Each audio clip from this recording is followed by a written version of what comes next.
بسم اللہ الرحمن الرحیم نحمد و نصلی علی رسول الکریم۔ سبق نمبر 6 دوسری کلاس ہے۔ دوسری کلاس کا سبق نمبر 6 ہے۔ اس سبق میں ہم حدیث مبارکہ پڑھتے ہیں۔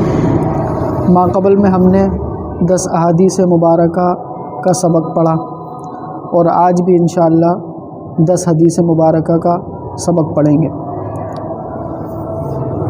پہلی حدیث ہے البادئ بالسلام بریء من الکبر۔ حضور اکرم صلی اللہ علیہ وسلم نے ارشاد فرمایا کہ سلام میں ابتدا کرنے والا تکبر سے بری ہوتا ہے۔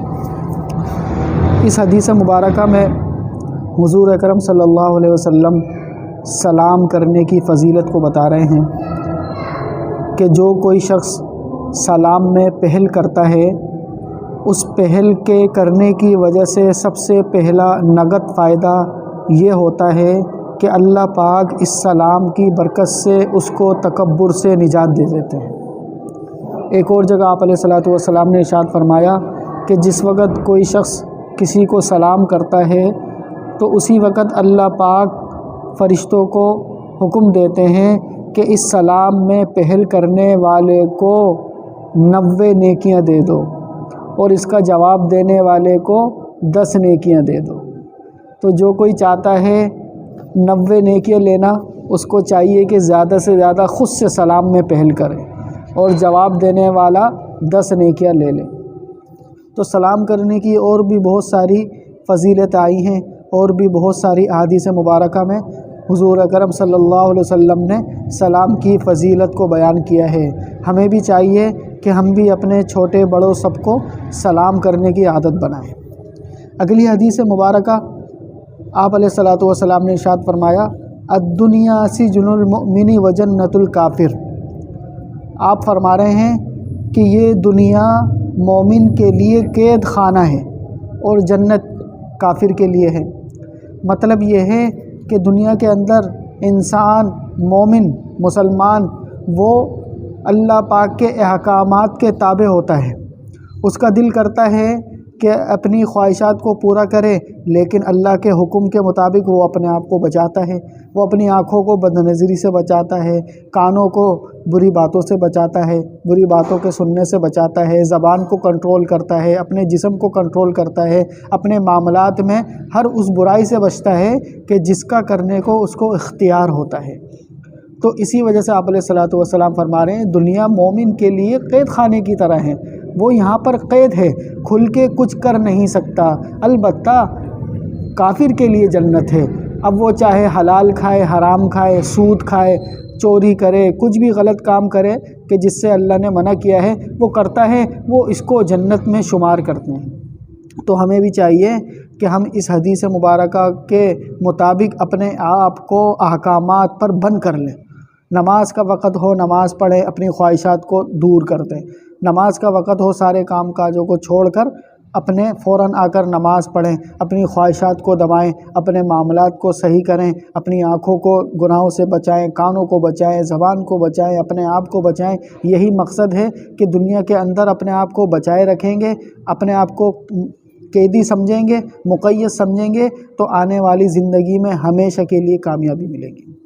اسی طرح اگلی حدیث مبارکہ میں آپ علیہ الصلوۃ والسلام مسواک کی فضیلت کو بتا رہے ہیں۔ فرماتے ہیں السواک مطہر للفم ومرضات للرب۔ مسواک جو ہے منہ کی پاکیزگی کا سبب ہے۔ جو منہ کے اندر جب انسان کھانا کھاتا ہے تو کھانا کھانے کے ذرات رہ جاتے ہیں، اگر منہ کو صاف نہ کیا جائے، گلے کو صاف نہ کیا جائے تو وہی ذرات جراثیم کی صورت میں بیماری پیدا کرتے ہیں۔ وہی ذرات بیماری پیدا کرتے ہیں، کیڑے مکوڑے پیدا کرتے ہیں جو کہ انسان کو محسوس نہیں ہوتے۔ کبھی منہ میں چھالے ہو جاتے ہیں، کبھی منہ میں کوئی اور بیماری ہو جاتی ہے۔ سبب ایک یہ بھی ہوتا ہے کہ منہ کی صفائی نہیں ہو رہی ہوتی۔ تو آپ علیہ الصلوۃ والسلام فضیلت میں بتا رہے ہیں کہ مسواک کرنا منہ کی صفائی کا سبب ہے، اور دوسرا فائدہ ومرضات للرب، اور اللہ تعالیٰ کی رضامندی کا بھی سبب ہے۔ مسواک کے 70 کے قریب فائدے علماء کرام نے لکھے ہیں۔ سب سے بڑا فائدہ، سب سے بڑی فضیلت مسواک کی یہ ہے کہ جو شخص پابندی کے ساتھ مسواک کرتا ہے تو مرتے وقت اللہ پاک کے حکم سے اس مسواک کی فضیلت سے اس کی زبان پر کلمہ جاری ہو جاتا ہے۔ اللہ پاک ہمیں بھی مسواک کرنے کا، اہتمام کرنے کا اللہ پاک ہمیں بھی توفیق عطا فرمائے۔ اگلی حدیث مبارکہ میں آپ علیہ الصلوۃ والسلام ان لوگوں کو بتا رہے ہیں کہ جو سخی ہوتے ہیں، کہ جو صدقہ خیرات کرتے رہتے ہیں، ان کی فضیلت کو بتا رہے ہیں۔ فرماتے ہیں الید العلیٰ خیر من الید السفلیٰ، کہ اوپر والا ہاتھ بہتر ہے نیچے والے ہاتھ سے۔ مطلب یہ ہے کہ دینے والا ہاتھ بہتر ہے لینے والے ہاتھ سے۔ آپ علیہ الصلوۃ والسلام اس حدیث مبارکہ میں یہ فرما رہے ہیں، یہ بتانا چاہ رہے ہیں کہ ہمیشہ اپنی عادت ایسی بناؤ کہ دینے والی ہو۔ ہمیشہ اپنی عادت زندگی میں ایسی بناؤ کہ دینے والی ہو، لینے والی نہ ہو، چونکہ دینے والی عادت بہتر ہے لینے والی عادت سے۔ دینے والا ہاتھ بہتر ہے لینے والے ہاتھ سے۔ اللہ پاک ہمیں بھی جو ہے دینے والا ہاتھ عطا فرمائیں، اور اسی طرح وہ دل عطا فرمائیں، صدقہ خیرات کرنے کی توفیق عطا فرمائیں۔ اگلی حدیث مبارکہ میں آپ علیہ الصلوۃ والسلام غیبت کے بارے میں وعید بتا رہے ہیں۔ یہ وہ گناہ ہے کہ جس کے بارے میں اللہ تعالیٰ نے قرآن کریم میں بھی ارشاد فرمایا اور اس کی سختی کو بتایا، اس کے گناہ کو بتایا۔ اسی گناہ کو آپ علیہ الصلوۃ والسلام یہاں پر ذکر فرما رہے ہیں اور کہہ رہے ہیں الغیبۃ اشد من الزنا، کہ یہ جو غیبت ہے زنا سے بھی بدترین گناہ ہے۔ زنا بہت بڑا گناہ ہے، زنا بہت بڑا گناہ ہے، لیکن اس غیبت کے مقابلے میں وہ بھی چھوٹا ہے۔ تو غیبت کرنا بظاہر انسان اپنی زبان پہ کنٹرول نہ کر کے کسی ایسے شخص کی برائی کرتا ہے، کسی ایسے شخص کے بارے میں کہتا ہے کہ جو وہ وہاں موجود نہیں ہوتا، اس کی غیر موجودگی میں اس کے عیبوں کو بتاتا ہے، اس کو غیبت کہتے ہیں۔ تو آپ علیہ الصلوۃ والسلام فرما رہے ہیں کہ اے مسلمانوں، اے مومنوں، اپنی زبان پر کنٹرول کرو۔ اللہ پاک تمہارے عیبوں کو جانتے ہیں، اللہ پاک ہر چیز سے واقف ہے، ہر کسی کے دلوں سے واقف ہے۔ تو کوشش کرو اس زبان پہ کنٹرول کرو، کیونکہ قیامت والے دن بہت سارے انسان، بہت سارے مسلمان ایسے ہوں گے کہ جو صرف اس زبان پر کنٹرول نہ کرنے کی وجہ سے جہنم میں جائیں گے۔ تو اللہ پاک ہمیں بھی غیبت سے بچنے کی توفیق عطا فرمائے۔ اگلی حدیث مبارکہ میں آپ علیہ الصلوۃ والسلام ارشاد فرما رہے ہیں الطہور شطر الایمان، کہ یہ جو پاکی ہے یہ ایمان کا ایک حصہ ہے۔ مطلب یہ ہے کہ صفائی نصف ایمان ہے، صفائی نصف ایمان ہے۔ پاک صاف رہنے کی عادت ڈالو، پاک صاف رہنے کی عادت ڈالو، اپنے کپڑوں کو پاک صاف رکھو، اپنے جسم کو پاک صاف رکھو، خود بھی پاک صاف رہو، اپنے گھر کو بھی پاک صاف رکھو، اپنے بچوں کو بھی پاک صاف رکھو۔ بتانے کا مقصد یہ ہے کہ آپ علیہ الصلوۃ والسلام فرما رہے ہیں یہ پاکیزگی اللہ تعالیٰ کی رضامندی کا سبب ہے، چونکہ اللہ خود بھی پاک ہیں، اللہ پاک ہیں، اس کے نبی پاک ہیں، قرآن پاک ہے۔ جو اللہ پاک ہے وہ انسانوں کو بھی پاک کرنا چاہتا ہے، تو پاک صاف رہنے کی عادت ڈالو۔ آپ علیہ الصلوۃ والسلام نے فرمایا اے بلال ہمیشہ باوضو رہنے کی عادت ڈالو۔ جو انسان باوضو رہے گا بہت سارے شیطانی وسوسوں سے بچا رہے گا، بہت سارے جنات کے اثرات سے بچا رہے گا۔ تو کوشش کرنی چاہیے کہ ہر وقت باوضو رہیں، باوضو رہنے کی کوشش کرنی چاہیے، پاک صاف رہنے کی کوشش کرنی چاہیے۔ اللہ پاک ہمیں بھی پاک صاف رہنے کی توفیق عطا فرمائے۔ اگلی حدیث مبارکہ میں آپ علیہ الصلوۃ والسلام قرآن کی فضیلت کے بارے میں بتا رہے ہیں، اور جو کوئی قرآن کو یاد کر کے بھلا دے اس کی یعنی اس کے گناہ کے بارے میں بتا رہے ہیں۔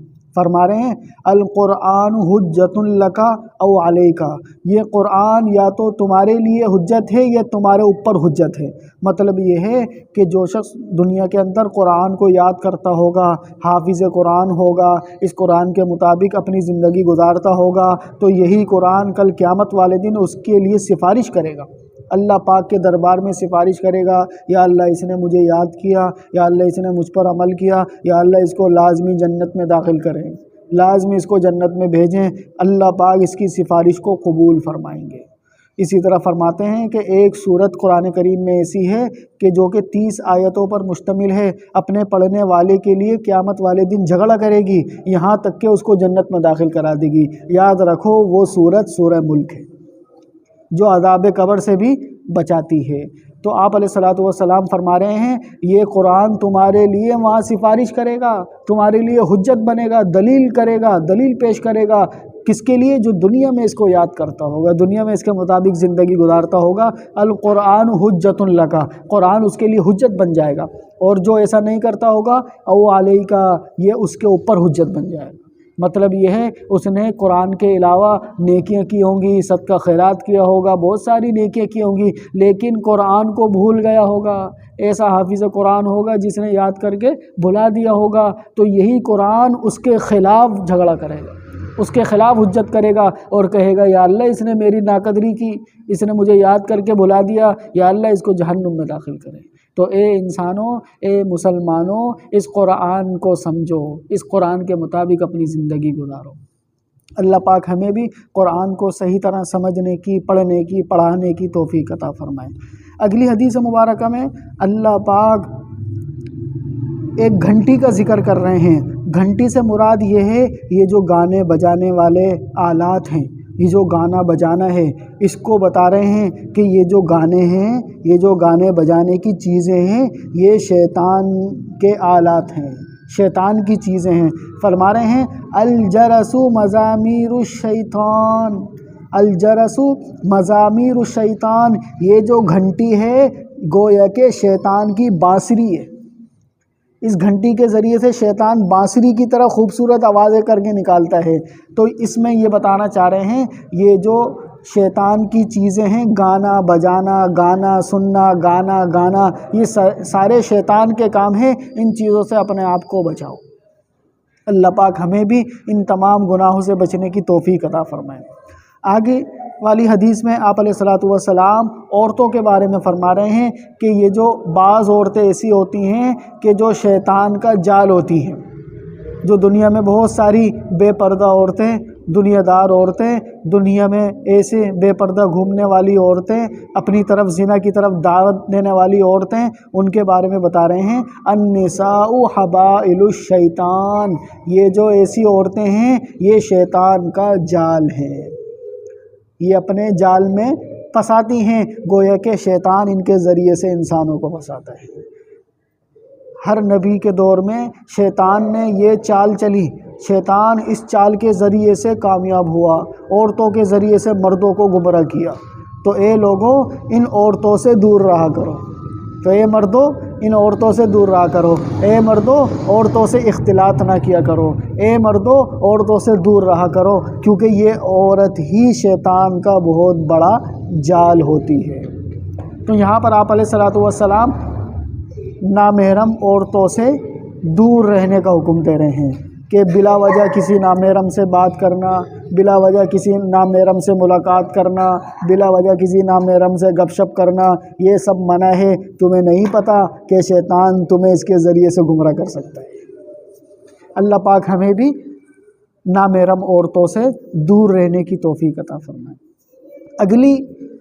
اگلی حدیث میں آپ علیہ الصلوۃ والسلام شکر کے بارے میں فضیلت بتا رہے ہیں الطاعم الشاکر کالصائم الصابر، کہ کھانا کھا کر شکر کرنے والا ایسا ہے جس طرح روزہ رکھنے والا، یعنی صبر کر کے روزہ رکھنے والے کی مثال ایسی ہے کہ جس طرح کھانے کھا کر شکر کرنے والا، جس طرح روزے دار روزہ رکھ کر صبر کرتا ہے، کھانے پینے سے اپنے آپ کو بچائے رکھتا ہے، تو وہ بھی اللہ کا مقرب بندہ ہوتا ہے۔ اسی طرح کھانا کھا کر اللہ کا شکر کرنا، یا اللہ آپ کا شکر ہے، کھانا کھانے کے بعد کی دعا پڑھنا، تو یہ بھی اللہ پاک کو بڑا پسند ہے۔